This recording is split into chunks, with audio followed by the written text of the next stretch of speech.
Welcome students, brilliant maths classes के class 10 के NCERT solution में आपका स्वागत है।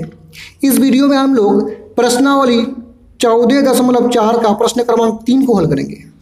तो आइए प्रश्न को हल करने से पहले प्रश्न को पढ़ के समझ लेते हैं। प्रश्न है कि निम्नलिखित सारणी किसी गांव के 100 फार्मों में हुआ प्रति हेक्टेयर गेहूं का उत्पादन दर्शाता है। यानी एक गांव है जिसमें कितना फार्म है, 100 फार्मों में हुआ प्रति हेक्टेयर गेहूं का उत्पादन, मतलब कितना उपज हुआ इसको दर्शाता है।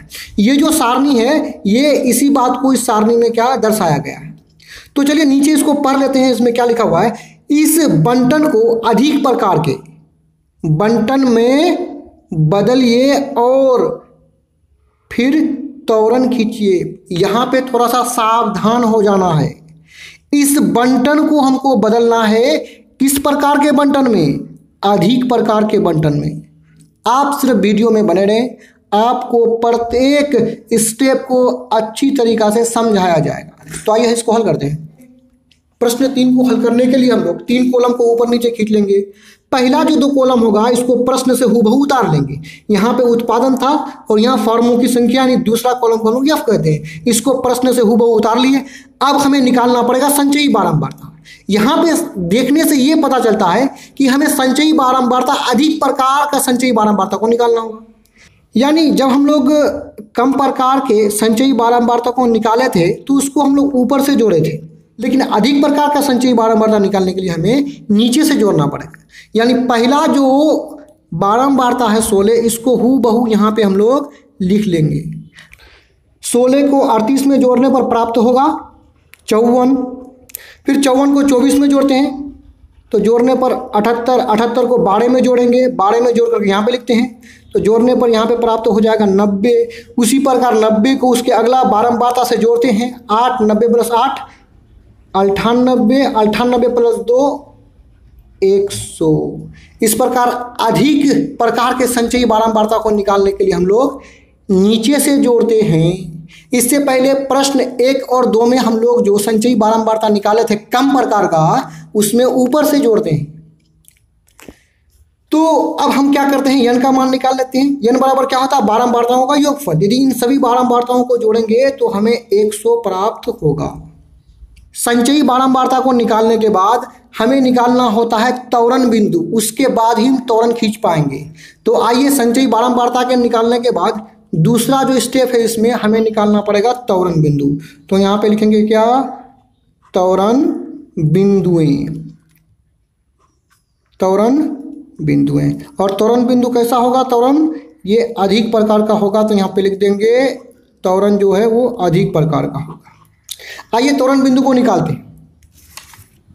तो एक बात हमें हमेशा दिमाग में याद रखना, जब हम अधिक प्रकार के त्वरण बिंदुओं को याद करेंगे तो इन बिंदुओं को बनाने के लिए हमें पहला जो मान लेना पड़ता है वो होता है निम्न वर्ग सीमा, और दूसरा जो मान होता है वो होता है उसी वर्ग का संचयी बारंबारता। तो आइए हम लोग यहाँ पर इसका मान को ज्ञात करते हैं। तो पहला बिंदु क्या होगा, देखिए पहला वर्ग को देखिए। पहला वर्ग क्या है, 50 से 55। तो 50 से 55 का निम्न वर्ग सीमा क्या है, 50 है। तो पहला मान हो जाएगा 50 और 50 का संचयी बारंबारता कितना, 100 है। यानी ये बिंदु 50, 100 हो जाएगा। तो यहाँ पे लिख लेंगे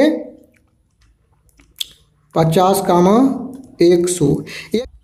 एक बात तो हमेशा ध्यान में रखिएगा कि अधिक प्रकार का जो भी बना रहे हैं, अधिक प्रकार का त्वरण बिंदु में हम लोग निम्न वर्ग सीमा को लेंगे।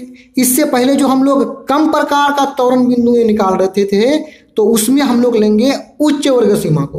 तो आइए फिर लेते हैं अगला का निम्न वर्ग सीमा। देखिए अगला वर्ग है 55 से 60, निम्न वर्ग सीमा 55, 55 और इसका संचयी बारंबारता 98 है। तो ये बिंदु 55, 98 हो जाएगा। तो यहाँ पे लिख लेंगे हम लोग 55, 98। चलिए आगे बढ़ते हैं।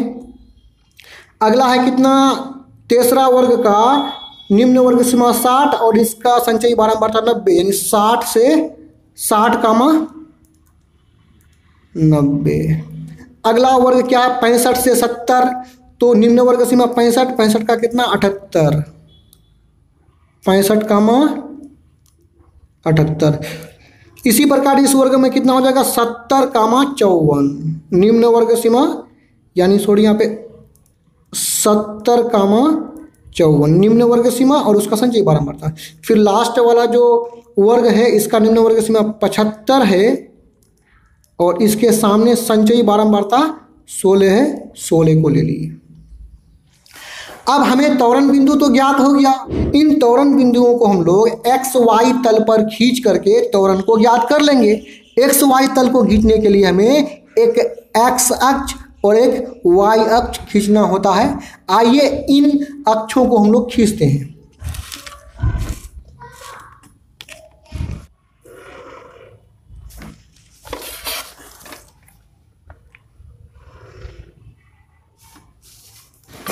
इस प्रकार एक हम लोग क्षैतिज रेखा खींच देंगे जिसको हम लोग क्या कहते हैं, एक्स अक्ष कहते हैं। और दूसरा जो ऊर्ध्वाधर रेखा होगा ऊपर से नीचे, इसको कहेंगे वाई अक्ष। और दोनों अक्ष जहां पर मिलेगा इस बिंदु का मान होता है 0, तो यहाँ पे 0 लिख दिए। तो आइए इन बिंदुओं को अब हम लोग क्या करेंगे, एक्स और वाई अक्ष पर आलेखित कर लेते हैं। तो ये किसी भी बिंदु का ये जो पहला मान देख रहे हैं, पहला मान होता है एक्स का मान और दूसरा होता है वाई का मान। यानी इस बिंदु की बात करें, पहला बिंदु की बात, तो 50 एक्स का मान है और 100 वाई का मान है। उसी तरह दूसरा बिंदु की बात करें तो 55 एक्स का मान है और आपका 98 जो है वाई का मान है। इसी तरह ये पहला मान जितना भी है 55, 60, 65, 70, 75 ये एक्स का मान है और इस पर 100, 98, 90, 90, 78, 54, 16 ये वाई का मान है। तो हम लोग जब इन मानों को एक्स वाई तल पर आलेखित करेंगे तो एक्स का मान को एक्स अक्ष पर लेंगे और वाई के मान को वाई अक्ष पर लेंगे। तो आइए इसको हम लोग आलेखित कर लेते हैं। पहला मान कितना है, 50 है, तो यहाँ पे हम लोग ले लेंगे क्या, 50 ले लेंगे।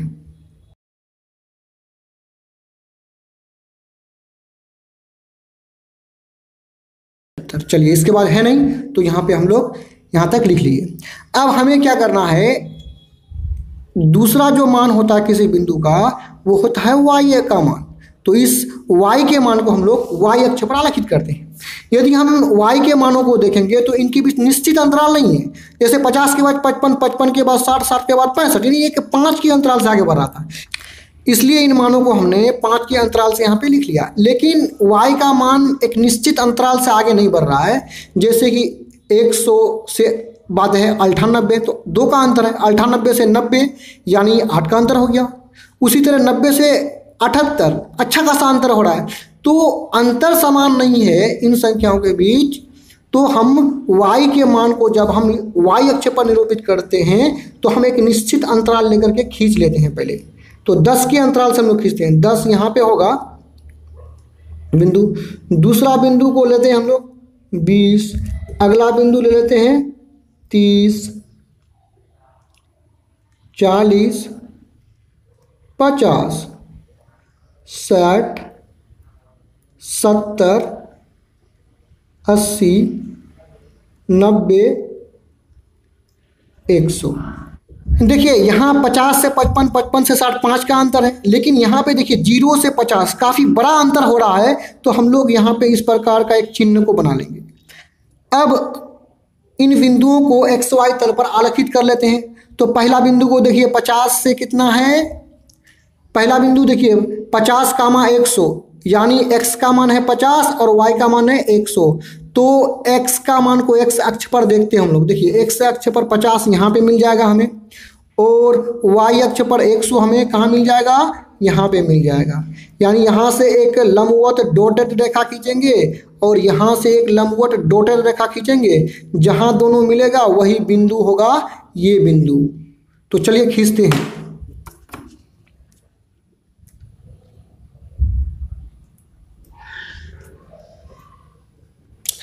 इस प्रकार हमें डॉटेड रेखा को खींच लेना है।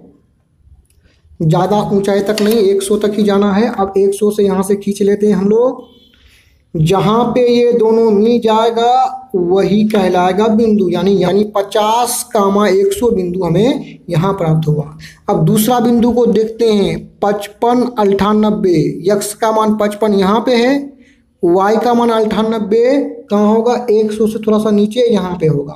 तो आइए यहाँ से लंब और यहाँ से हम लोग लंब खींच लेते हैं। अब यहाँ से ऐसे खींचेंगे, दोनों आकर के यहाँ मिला। दूसरा बिंदु हमें यहाँ पे प्राप्त हुआ। तीसरा बिंदु को हम लोग देख लेते हैं, क्या है, 60 90। 60x का मान यहाँ पे, दूसरा मान y का 90 यहाँ पे। चलिए यहाँ से एक रेखा जाएगा और यहाँ से एक रेखा जाएगा। चलिए 60 से एक डॉटेड रेखा खींच दिए, 90 से एक डॉटेड रेखा खींच दिए, दोनों जहाँ पर आकर के मिला इसी को कहेंगे हम लोग बिंदु। यही बिंदु हमें प्राप्त हुआ। अब अगला चलते हैं 65 78। 65 तो यहाँ मिल जाएगा। अब 78 हमें 80 से थोड़ा सा नीचे यहाँ पे मिल जाएगा। चलिए कहाँ से भी डॉटेड रेखा खींच लेते हैं। इस प्रकार डॉटेड रेखा खींच लिए, यहाँ पे मिला, अर्थात बिंदु हमें यहाँ प्राप्त हुआ। अगला ले लेते हैं 70 54, यानी x का मान 70, तो x अक्ष पर 70 यहाँ पे है। दूसरा मान 54, तो 54 y का मान है, दूसरा वाला मान, तो 54 हमें प्राप्त हो जाएगा यहाँ पे।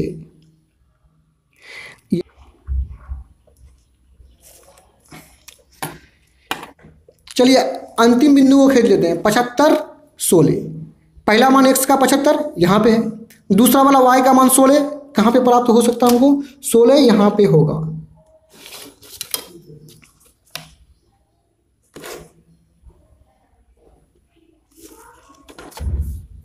हम लोग यहाँ पे एक सावधानी रखेंगे, ये जो हम लोग रेखा खींचे हैं ऐसे, तो ये जो रेखा है ये x अक्ष के समांतर होना चाहिए, और ऊपर नीचे जो डॉटेड रेखा खींचे हैं वो y अक्ष के समांतर होना चाहिए, तभी हमें एग्जैक्ट सही बिंदु प्राप्त होगा। अब आइए इन बिंदुओं को हम लोग मिला देते हैं स्केल से। मिलाने के बाद जो प्राप्त होगा उसी को हम लोग त्वरण कहेंगे। तो आइए इन बिंदुओं को मिलाते हैं हम लोग। चलिए पहला दो बिंदु को इस प्रकार हम लोग मिला लेंगे। उसके बाद चलते हैं अगला बिंदु को मिलाते हैं।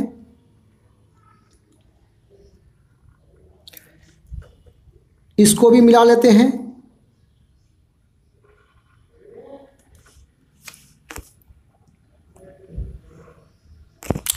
इस प्रकार हम लोग बिंदुओं को क्या करेंगे, मिला लेंगे। बिंदुओं को मिलाने के बाद ये जो टेढ़ा मेरा रेखा जो प्राप्त हुआ हमें, इसी को हम लोग कहते हैं, इसी को त्वरण कहते हैं। अब हम क्या करेंगे, प्रत्येक बिंदु के बगल में या उसके आसपास में उनके जो निर्देशांक है उसको हम लोग लिख देते हैं। तो आइए इनके निर्देशांक को हम लोग लिख लेते हैं। आप चाहें तो किसी भी बिंदु में चारों तरफ से इस प्रकार एक घेरा लगा सकते हैं, ताकि स्पष्ट पता चलेगा कि बिंदु इसके अंदर में यहाँ पे है। तो चलिए पहला मान क्या है, 50, यहाँ पे लिख लेते हैं 50, 100। दूसरा बिंदु के निर्देशांक कितना है, 55, 98। तीसरा बिंदु के निर्देशांक 60, 90। अगला में चलते हैं 65, 78। अगला में चलते हैं 70, 54। 70, 54।